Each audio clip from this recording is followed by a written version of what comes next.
this old GMC van. I think it's 1962.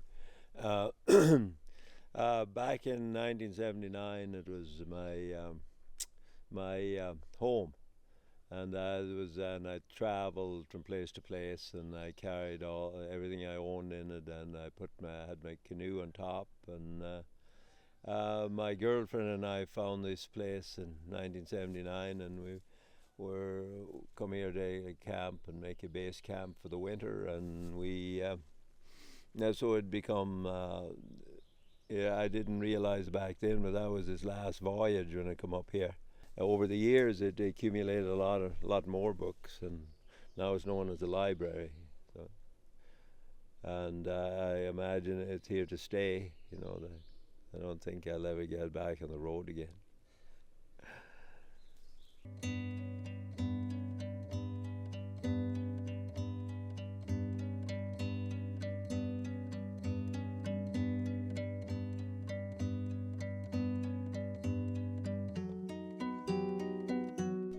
But when you're on the land and you're farming, your life is full, and it's almost too full. It's almost like you're almost overwhelmed all the time. Uh, so you end up doing stuff that you have to do, not by somebody telling you what to do, but you're the elements or how things are growing in the field or all this. This is what directs you. It's not some human voice, some power tripper in your life that you call the boss, eh?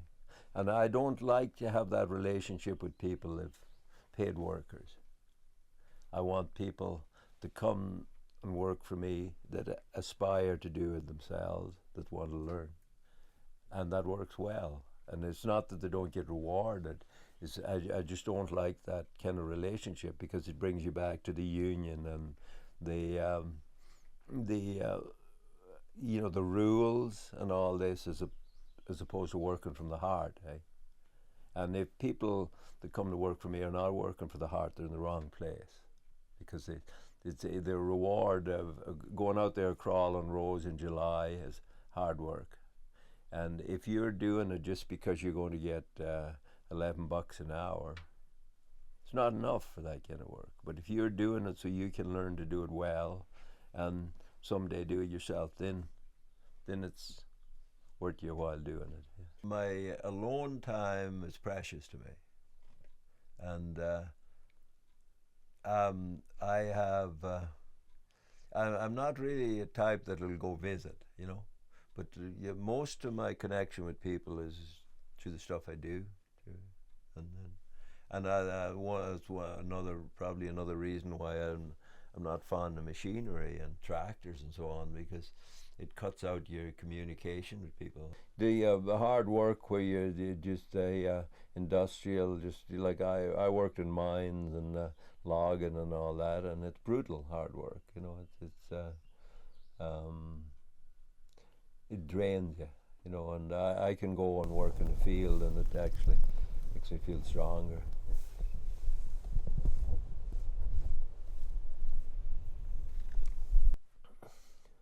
I think it could be just a physical thing of being on the ground, one thing, and it's also that you're in out in the weather, and that you're preoccupied with other stuff rather than yourself.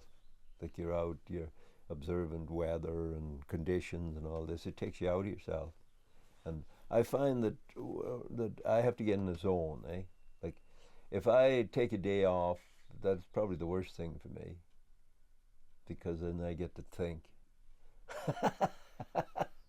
I do too much of it already.